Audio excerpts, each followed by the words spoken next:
welcome to the Strong Opinion Hibs podcast. This is the first episode of our new series. Tonight we're joined by Charleston Battery's Chief Operating Officer, Mike Kelleher. How are you doing, Mike? I'm very well, thanks, Calvin. Good. I'm also joined as usual by Jack and Charlie. How are you guys? I'm fine. Very good. Looking forward to this. I'm buzzing. Excellent. So, of course, this interview is to just get a little insight into the strategic partnership that Hibs, our club, have set up with Charleston. But first of all, Mike, we're just going to do a quick little get to know you for some of the fans on our end, the Hibs fans. Sure. So, obviously, you're a lot of people might think being in America, you're actually from Charleston yourself, but you're actually from the UK. So, what was it like growing up in the UK in terms of football? Who got you into football? Yeah, look, I think it was. I grew up in the east of London, and definitely my dad got me into football. The story goes, I was 6 years old, came home from school, told my dad I'm a Manchester United fan. He said, "No, you're not, son." Next Saturday, we're off to Upton Park and West Ham, and I grew up a West Ham fan. I was a season ticket holder for about 10 years there. Still follow the club, every week, and so that was my passion of going. I remember going, as probably we all did, as a 6-year-old, going into the stadium, going up the steps. Late 70s at that time, very different to it is today. And then grew up being, West Ham through and through. Despite my career, fortunate enough to have a career in the game, but I'm a big West Ham fan. Excellent, that's good news. So who were some of your footballing idols growing up then, watching West Ham and obviously England national team? Who were some of your idols? Yeah, at that time, obviously you gentlemen there from Scotland, Frank McAvenny was a big hero of mine. Yeah. In '86. I think Paolo Di Canio was mine a little bit later on after Frank McAvenny. Trevor Brooking, obviously talking about England and that sort of era. So those were my heroes as players, as a kid, and then later on with Di Canio, certainly he was someone that I really enjoyed watching. Excellent. And obviously growing up as well, being in England, not that long ago, Scottish football and English football, there wasn't that much of a difference between it. Did you keep a close eye on the Scottish game growing up? Yeah, I did. Again, a little West Ham link. West Ham signed a player called Ray Stewart from Dundee United.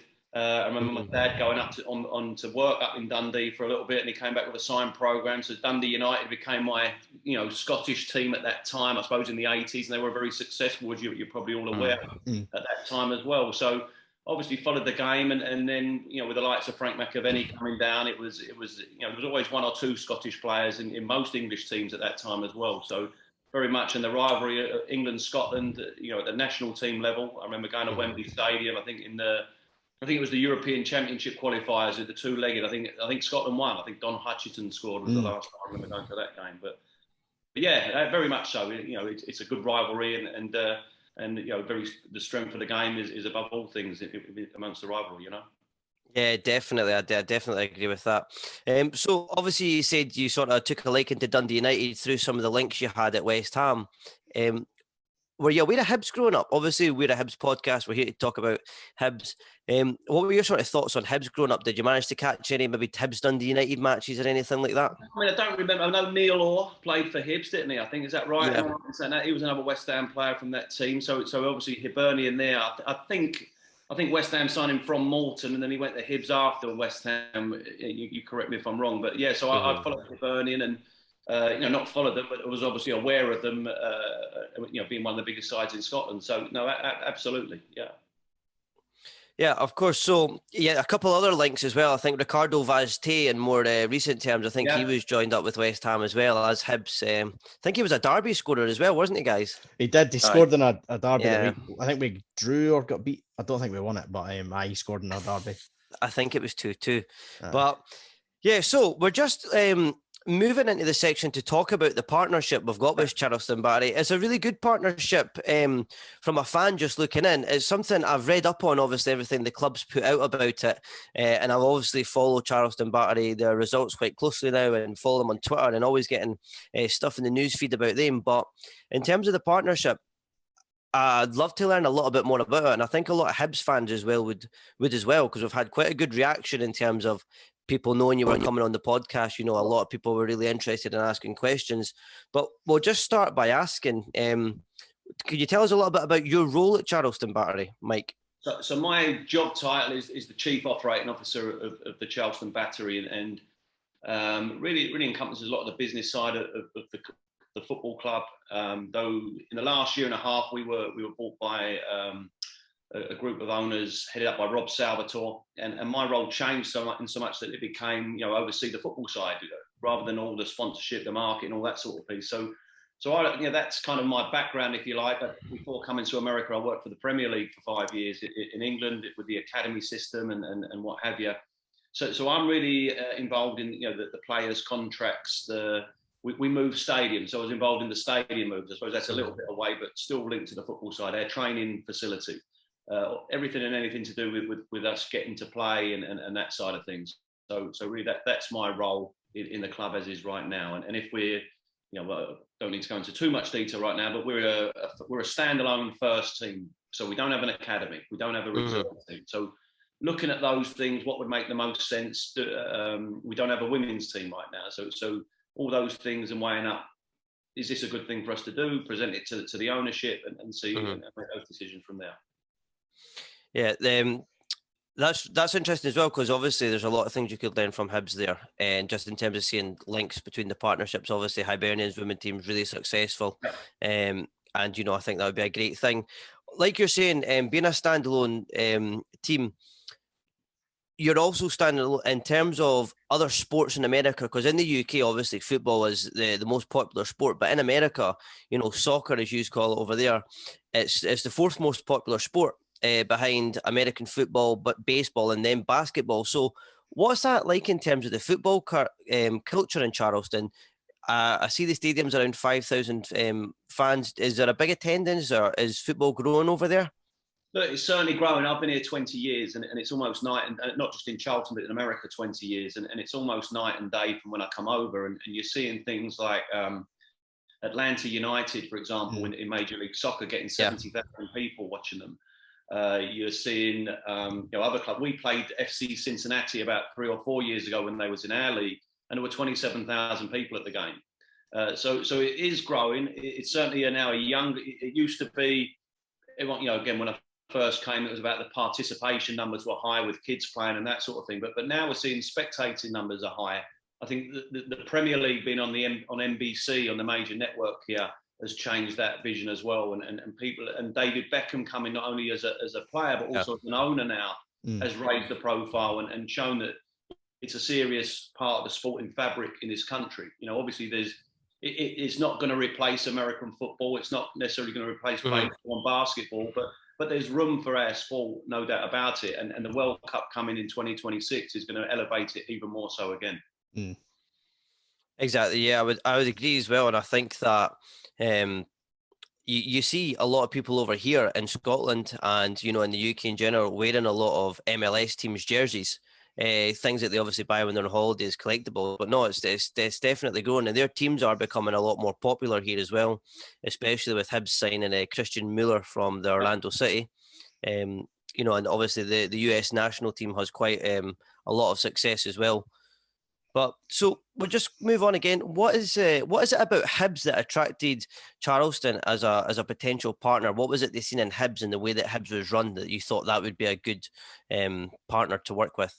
I'll go back a little bit more and how it kind of came about. I was at an event here in America, in Miami, called Soccer X, and it started off in the UK, Soccer X, about 20 odd years ago. I remember being one of the first ones. And a gentleman reached out to me and said, "Love to meet you, love to pick your brain about the USL and the clubs." And that happened to be Ron Gordon, who is now the owner of Hibernian. And we struck up, we were chatting and we had a coffee and we're talking about things. And he said, by the way, I'm looking at buying a club in Europe. And so I was, he never let on who it was, and rightly so. But obviously that became Hibernian. And long story short, his son was living in Charleston. And then we started talking and how we can do things and what have you. And I was looking for relationships as well for our players more than anything, because we think we've got some talented players here. One of the big differences between the European football system and America is the transfer market. If I'm running a similar sized club in Europe, wherever that may be, England, Scotland, wherever, one of their main revenue streams would be selling players. Well, that's almost non-existent in this country in terms of, certainly at our level. You're seeing at the top level now, you're seeing Almiron going to Newcastle from Atlanta. Alphonso Davies going from the Whitecaps to Bayern Munich. But lower down the levels, you know, a lot of our players would just leave at the end of their contract. And we've had 3, 4, 5 go into MLS and have zero compensation for that in the last, you know, 3 or 4 years. So for me, it was giving an opportunity for players initially, trying to find clubs, wherever it may be, that we could send 1 or 2 players at the end of our season and say, look, first of all, are you interested in signing him? Secondly, is he, what level is he at? Is he good enough for you? Is he a little bit less? And so without saying Hibernian was the club, that it kind of fell in our lap, so to speak, when you have a relationship with the owner of a football club, rather than doing it with a marketing director or the head coach, or whoever that may be, it opens up a lot more doors across just sending players. You know, we can now, I know you probably get into it more, but, you know, things like our social media people now have a relationship with Hibernian social media people. And, you know, if we want to talk about sponsorship strategy or ticket sales and whatever, we now can pick up the phone because we have this good relationship between the owners and not just, you know, someone who knows someone, which can often be the case. Yeah, that's a really nice key insight. It seems like that it sort of came about a lot more natural then, rather than forced, which is good. It seems came about quite organic. So, what are some of the key positives you've found from working with Hibs so far? Well, I think very much an open. You know, I was actually there in June. I don't know if you picked up on that. I was there for a couple of days and spent some time at the training ground and spent some time with Greg McEwen and very open club, very friendly club. Really, you know, was fortunate enough to, you know, have a coffee with Jack Ross in his office and just, you know, I think you read about this, about, you know, there's certain clubs around the world that have that openness and warmth about them, and there's no doubt Hibernian for me was that on that particular occasion. And again, maybe it helps having the relationship with the owner of the club because the doors are open. But it was a great visit from our behalf. So some of the things, you know, we're looking to do beyond that, you know, it is, you know, COVID has got, there's no hiding it. COVID's got in the way of a lot of the things we wanted to do. As you may be aware, there's a travel ban right now. From most countries in Europe, including the UK, on people coming into this country unless you've got a green card or a passport, or American passport. So there was, you know, there's lots of things we want to do and we will do, but once the travel ban's lifted, you know, so that's kind of where we're at with some of those things. Absolutely, yeah. So obviously, in terms of COVID as well, like you were saying, it sort of stopped players coming from club to club. However, there were 2 players that came over and joined Hibs and trained with Hibs. Will we have the chance to see any of the Hibernian players come over to Charleston to train? Yes, absolutely. I mean, that was one of the big things we wanted to do, and we still want to do. And I'm speaking, you know, I speak regularly to Ian Gordon and Graham Matthew about, you know, which players may be available. In an ideal world, we wanted, you know, our coach to go over at the end of our season will end sometime in November, and we'd like our coach and we'll go pre-season in February 1 for next year. So we're a little bit opposites, but we'd like our coach to go over to see players that may be available, you know, later on in November, December time. So we get an opportunity to bring them back this way, you know, 1 or 2, 2 or 3, whatever that looks like.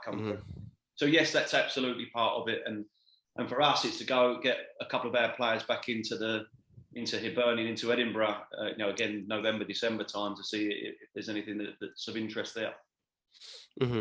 And obviously, with players coming over as well, the infrastructure at the club, Hibs have obviously the first team, but they also have the reserve team. Would it be the first team that you would be looking to take players from, or would it be the reserve team? Just in terms. Sorry, players coming to Charleston, you're talking about? Going both ways, yeah. I think that depends on the age of the player, the level of the player, where he's at in his career. I think, you know, for us to think we're going to take one of your first team players, I think it's highly unlikely. You know, we know where we are in the pecking order. So I think you're looking from players coming from Scotland to here. I think you're looking at it'll be a young player, maybe isn't quite good enough for the first team. It might be a young player where they want to get a bit more experience, go and get a bit more worldly, go and spend 3 months in another part of the world. Hoping, you know, a talented young player who you want to bring back. And then from our end, I think it's, you know, again, saying, have we got players of the level that could play in Scotland, in the top league in Scotland? We do believe we've got some talented players here. We've got a Grenadian international, Bermuda international, a young Jamaican centre forward. So we've got very Caribbean. The climate here in Charleston alludes to Caribbean. You know, you had Leland Archer, centre back for Trinidad. Now, what they're like in the middle of winter in Edinburgh is a different story. Yeah. You know, and Leland saw snow for the first time when he was training with you. But those, you know, on the football side, what level are they at? Where are they at? If it's not Scotland, where do we need else to send them? Charleston shouldn't be the end of someone's career, certainly a young player if he's doing well. Yeah, absolutely. And I think when Leland came over here, I listened to his interview and he was saying that one of the things that did surprise him was the level of ability over at Hibs. But it was nice to hear in his interview that wasn't something that put him off. That was something that actually inspired him to, really knuckle down, which I think would be a really good experience for, obviously, a lot of the Charleston players coming over to Hibs. No, absolutely. You know, as we all know, it's a global game and there's many levels to this game. And it's for us, it's a great opportunity. We think we can sign players based off of our relationship with Hibernian or other clubs in different parts of the world because we can give them that opportunity. You know, like I said, if you do well with us, there's an opportunity beyond us. Mm-hmm. Yeah, I think so as well. And in the past couple of years, I think Hibs have taken a little bit of negative flack from the supporters because there has been quite a few young players developed at Easter Road that haven't quite made the cut. And they've went League One, League Two in Scotland. But perhaps sending them over to Charleston, building up their confidence, putting them out their comfort zone in a different part of the world, could potentially build them up and bring them back to Hibs as well, which would be quite good in terms of the partnership. I mean, there's many pathways for young professional footballers, and not everyone will develop at the same rate. And you never know. By coming here, it might inspire that player to become a regular back at Hibernian. That's right. In terms of the partnerships off the field, there's the link with the players, sending players back and forth to get experience. Do you, at Charleston, do your management team, do they have Zoom meetings or press conferences at all with Hibernian to share things with people like Jack Ross or John Potter, to share information on tactics or different types of drills they're doing in training, formations, anything like this? We haven't done anything like that yet, and like I said, I think that becomes more. Those things become easier, I think, when you meet in person. I think there's no substitute. You know, like me now going to meet Greg McEwen when I was over. Again, aside away from the football side, but that now becomes someone you can pick up the phone to, drop an email to, tell us your thoughts on this, rather than going in cold. So I think on terms of coaching side or whatever that may be, I think that will happen in the future. I've no doubt about that. We were talking earlier this year about bringing Jack Ross over for a summer or for a couple of week or so, doing a little mini camp with some local kids here, and having Jack speak to local coaches, of course, including our coaching staff in that as well. So I think if that had happened, I think you'd have had a more regular conversation. But I think that's something that will happen in the future. There's no doubt about that. Exactly, and obviously, as you already sort of highlighted, that's obviously because of COVID. It sort of took a back seat just now, which we can understand. But what is there in the next couple of months that Hibs fans can get excited about with the partnership with Charleston? I think, look, the next couple of months, our season will be, we're at the latter stage of our season. So I think it's back to those players, which players will come over, get the experience that Leland had, and hopefully go beyond what Leland did and maybe get an opportunity to stay beyond the trial period. So I think we're looking at a couple of players coming again. We've started those conversations. We don't necessarily talk to the players here yet about that because we want them to focus on Charleston. We want to be successful. We want to we want to win the USL Championship, and that's what they should be. That's what they're paid to do. Or to play for us at least. So that's the thing. In the next few weeks that will happen, or in the next couple of months that will happen. Beyond that, I know we've been talking, and certainly would like to see Hibernian's first team come to Charleston. We've hosted a number of teams in the past. Rangers was the last overseas team to come here. I was involved with that before I worked at Charleston.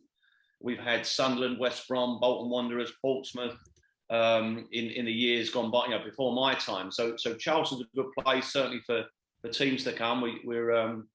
We've hosted many Major League Soccer teams here as well in our pre-season tournament, which happens in February. So I think that's something, I think that supporters would be interested in hearing, and certainly, looking forward to hopefully next summer, if the world is back to a degree of normality for travel.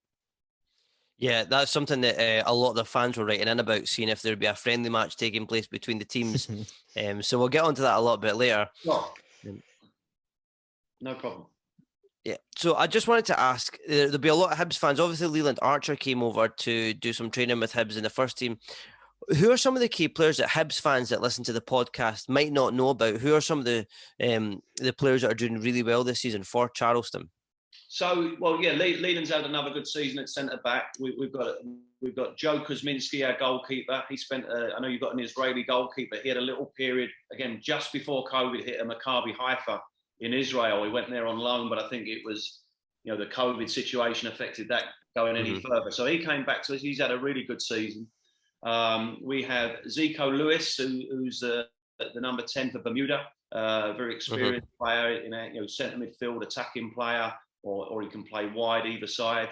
Naku Daly, very exciting, 20-year-old Jamaican, incredibly fast. I think if he wasn't any good with a ball at his feet, he'd be a sprinter.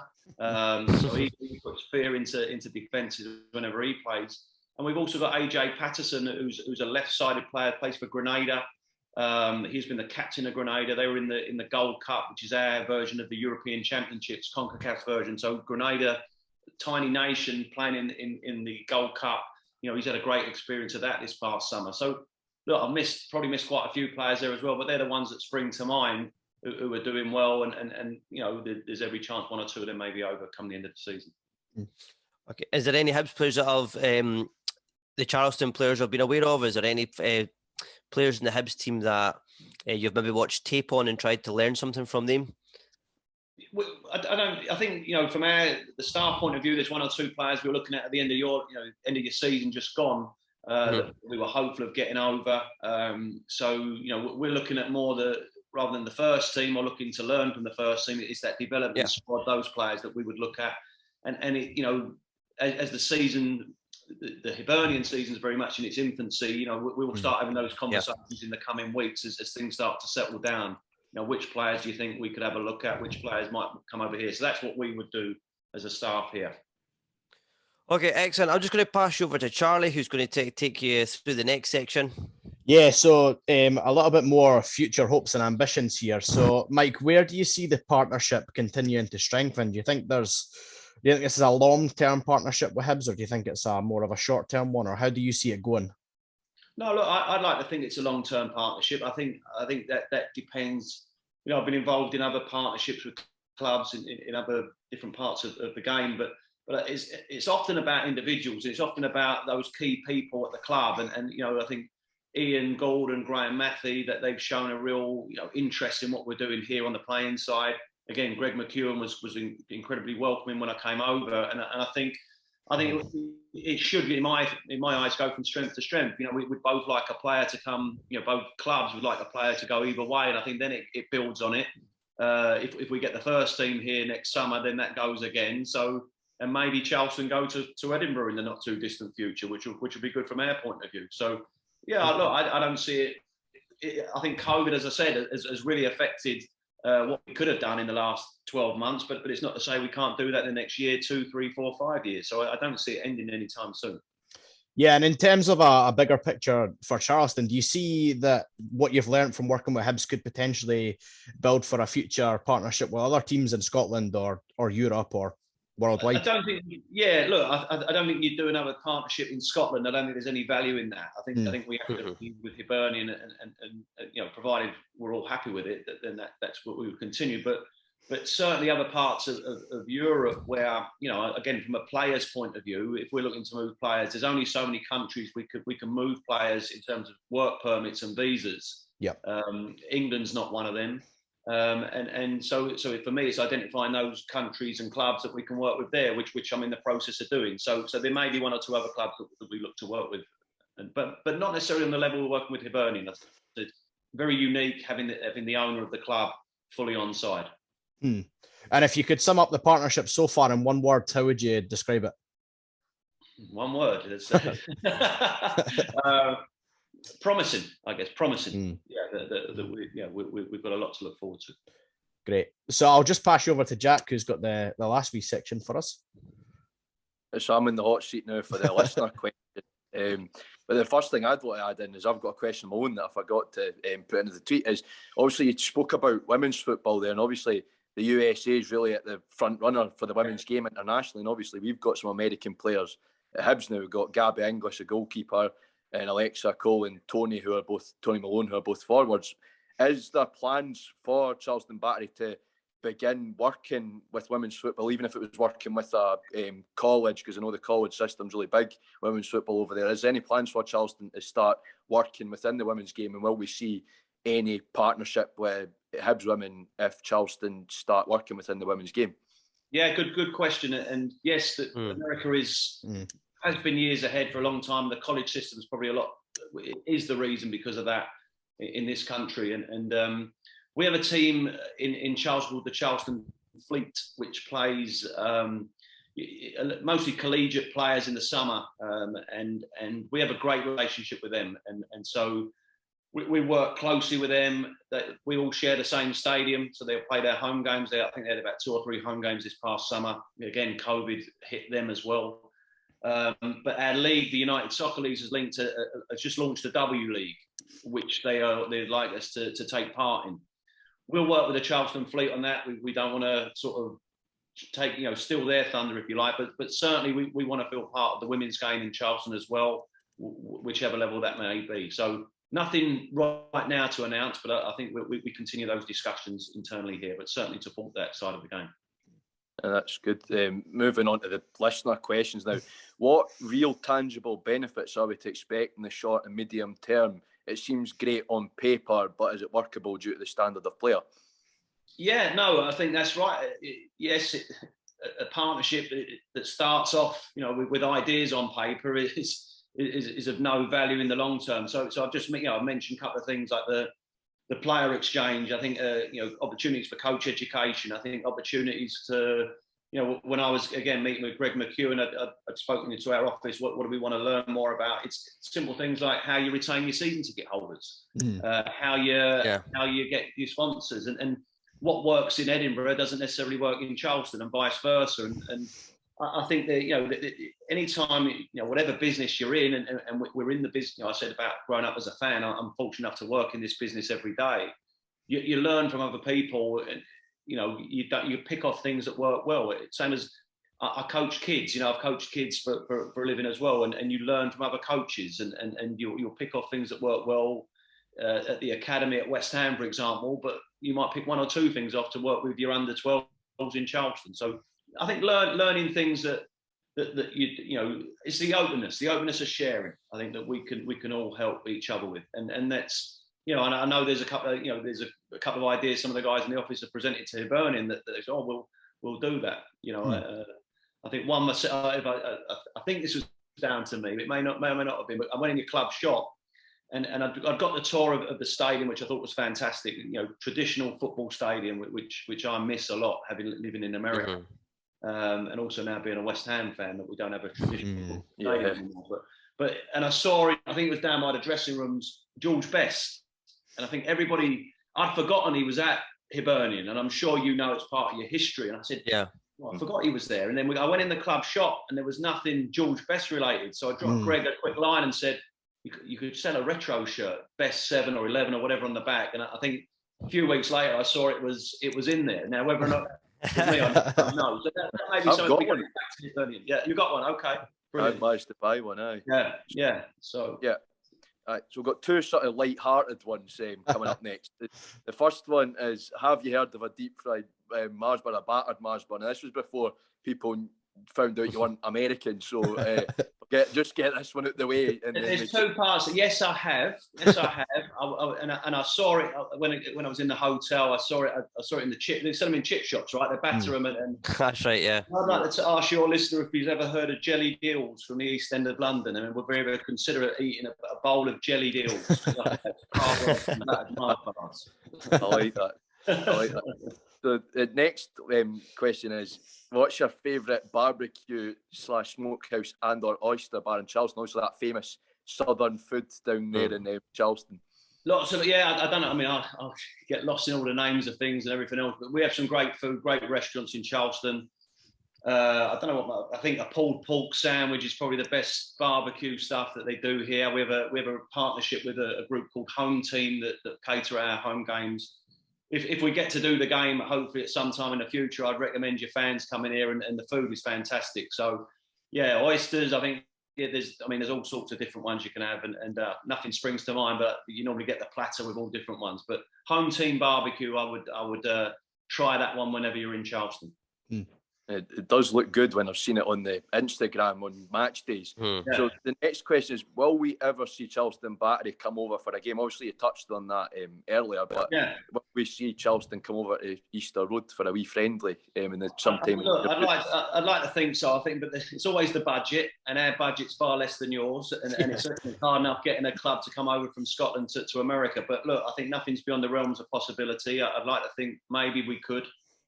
Nothing would satisfy me more than bringing a group of players over and experiencing your stadium and giving them that forever their lives to play there. So look, I think the first one, I think we'll bring Hibernian here, and then let's see if we can get the funds to go the other way.